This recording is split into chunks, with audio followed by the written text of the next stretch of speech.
بعده. اللهم صل على سيدنا محمد وعلى آله وصحبه رسول الله أجمعين. أما بعد، فقال الله تعالى في القرآن الكريم: أعوذ بالله السميع العليم من الشيطان الرجيم. بسم الله الرحمن الرحيم. الذين ينفقون في السراء والضراء والكاظمين الغيظ والعافين عن الناس والله يحب المحسنين. صدق الله العظيم. Hadirin jemaah salat zuhur yang insyaallah dirahmati oleh Allah Subhanahu wa taala.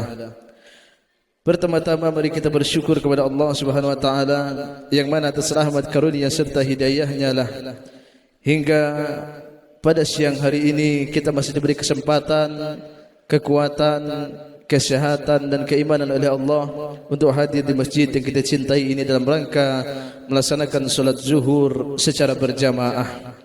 Dan tak lupa pula salawat serta salam tetap tercurahkan kepada junjungan kita yakni Nabi Muhammad sallallahu alaihi wasallam. Allahumma shalli ala sayyidina Muhammad wa ala ali sayyidina Muhammad. Beliau adalah manusia terbaik, pemimpin kita di dunia dan di akhirat. Maka untuk itu marilah kita contoh dan teladani Rasulullah dalam kehidupan kita sehari-hari. Bapak Ibu jemaah salat zuhur insyaallah dirahmati Allah Subhanahu wa taala. Hari ini kita sudah berada pada tanggal 13 Syawal. Itu artinya 13 hari sudah Ramadan meninggalkan kita. Ada dua yang tidak pasti jemaah sekalian. Apakah di bulan Ramadan kemarin ibadah kita diterima oleh Allah ataukah tidak? Kemudian yang kedua, apakah kita masih diberikan oleh Allah kesempatan untuk bertemu dengan Ramadan yang berikutnya? Dua ketidakpastian inilah yang membuat para salafus saleh berdoa 6 bulan setelah Ramadan. Mereka berdoa, ya Allah, terimalah amal perbuatan kami selama bulan Ramadan.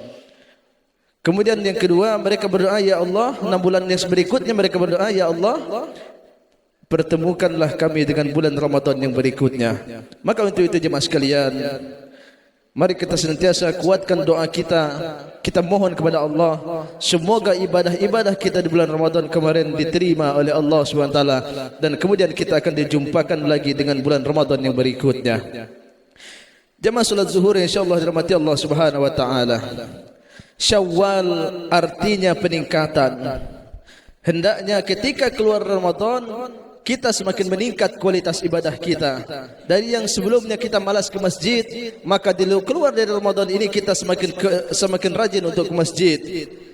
Karena tujuan kita berpuasa kemarin yaitu la'allakum tattaqun, menjadikan kita menjadi orang yang bertakwa kepada Allah Subhanahu wa taala. Kalaulah kita menjadi orang bertakwa, pastilah kita menjadi orang yang mulia di sisi Allah Subhanahu wa taala. Inna akramakum indallahi atqakum. Sesungguhnya yang paling mulia di sisi Allah adalah orang yang paling bertakwa kepada Allah Subhanahu wa taala. Tetapi jemaah sekalian, setelah pasca Ramadan ini jemaah sekalian, apa yang terjadi di dalam kita?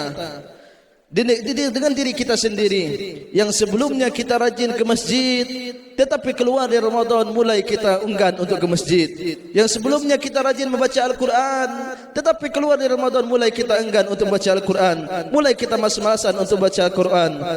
Yang sebelumnya tempat maksiat di Merangin tercinta ini ditutup, kemudian keluar dari Ramadan kembali dibuka tempat berjamur, tempat maksiat di negeri kita. Malah yang terjadi penurunan bukan peningkatan. Seharusnya ketika keluar dari Ramadan kualitas ibadah kita menjadi lebih baik, kualitas akhlak kita menjadi lebih baik. Tetapi apa yang terjadi? Keluar dari Ramadan orang senantiasa emosinya tidak terkontrol lagi, padahal di Ramadan dia mengontrol emosinya agar puasanya tidak cacat atau tidak rusak. Tapi keluar Ramadan mulai orang beremosi dan lain sebagainya, bertolak belakang dengan tujuan kita berpuasa. Tujuan kita berpuasa itu menjadi orang yang bertakwa. Salah satu ciri orang yang bertakwa itu wal kaziminal ghaiz, yaitu yang senantiasa menahan emosinya, menahan amarahnya. Jemaah salat zuhur yang insyaallah dirahmati Allah Subhanahu wa taala. Hendaknya di bulan Syawal ini kita semakin kencangkan ibadah kita. Kita yang biasa baca Al-Quran di bulan Ramadan, biasakan lagi untuk baca Al-Quran di bulan Syawal ini. Kita yang biasa solat malam, biasakan lagi solat malam di bulan Syawal ini. Saya yakin jemaah sekalian di antara kita ada yang sudah keluar dari Ramadan, tidak lagi solat malam, tidak lagi membaca Al-Quran, jarang lagi untuk menuju ke masjid. Lebih banyak ada berhura-hura, beruporia dan lain sebagainya. Lebih banyak pergi jalan-jalan hingga lupa untuk singgah atau mampir di masjid. Nauzubillah min zalik. Jemaah salat zuhur insyaallah dirahmati Allah. Kemudian saya tegaskan jemaah sekalian, orang-orang yang berhasil ketika Ramadan itu adalah orang yang sentiasa istiqomah dalam beramal soleh kepada Allah Subhanahu wa taala. Istiqomah dalam baca Al-Quran, istiqomah dalam salat malam, istiqomah dalam ke masjid dan lain sebagainya. Kita tahu jemaah sekalian, amalan yang paling dicintai oleh Allah itu amalan yang sedikit tetapi konsisten kita dengan amal tersebut. Umpamanya kemarin kita di bulan Ramadan 2 kali khatam Al-Quran. Hendaknya di luar Ramadan minimal 1 kali kita khatam setiap bulannya dalam Al-Quran tersebut. Jangan sampai keluar Ramadan kita semakin berkurang niat kita untuk beribadah kepada Allah Subhanahu wa taala. Maka ulama mengatakan janganlah sampai kita menjadi hambanya Ramadan, tetapi jadilah hamba Allah yang sesungguhnya. Kalau hamba Ramadan itu jemaah sekalian, dia beribadah ketika di bulan Ramadan saja. Di luar Ramadan dia tidak lagi beribadah seperti di bulan Ramadan kemarin. Maka untuk itu jemaah sekalian, jadilah hamba Allah. Hamba Allah itu baik di bulan Ramadan, baik di bulan Syawal, bulan Zulhijjah, Muharram dan lain sebagainya. Setiap harinya dia sentiasa beribadah kepada Allah Subhanahu wa taala. Cobalah kita perhatikan jemaah sekalian, di dalam tempat tinggal kita, di masjid raya ini mungkin pasar ramai terus, tetapi di tempat kita, di dekat kami, di dekat rumah saya, paling 5 orang subuhnya. Auzubillah min zalik. 5 orang subuh, Isya 4 orang, Maghrib adalah 10 orang. Itu yang terjadi setelah pasca Ramadan. Hendaknya Ramadan itu menjadi tempat kita menempat diri kita agar senantiasa istiqomah dalam kebaikan ketika keluar dari Ramadan tersebut. Jemaah salat zuhur insyaallah rahmati Allah Subhanahu wa taala. Apalagi di bulan Syawal ini ada satu amal khusus di bulan Syawal, yaitu puasa 6 hari di bulan Syawal. Maka untuk itu kita yang belum berpuasa 6 hari sebelum bulan Syawal ini, mulai besok kita lanjutkan.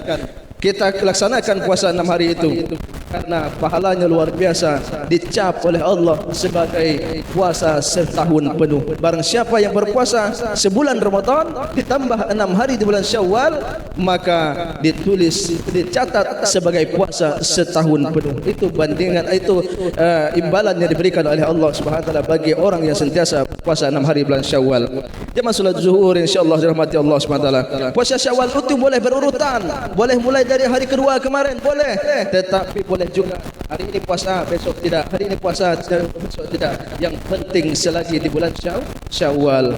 Jemaah salat zuhur insyaallah dirahmati Allah Subhanahu wa taala, jangan sampai kita tidak ikut andil dalam melaksanakan puasa 6 hari di bulan Syawal, karena ini adalah kesempatan yang diberikan oleh Allah kepada kita, yang kita hari ini masih diberi kesempatan itu di dunia ini. Jemaah salat zuhur insyaallah rahmati Allah Subhanahu wa taala. Demikian yang dapat saya sampaikan. Semoga Allah mudahkan kita semua untuk beramal soleh dan istiqomah dalam beramal soleh dan menjauhkan kita dari bermaksiat kepada Allah Subhanahu wa taala. Banyak maaf, wabillahi taufiq wal hidayah. Wassalamualaikum warahmatullahi wabarakatuh.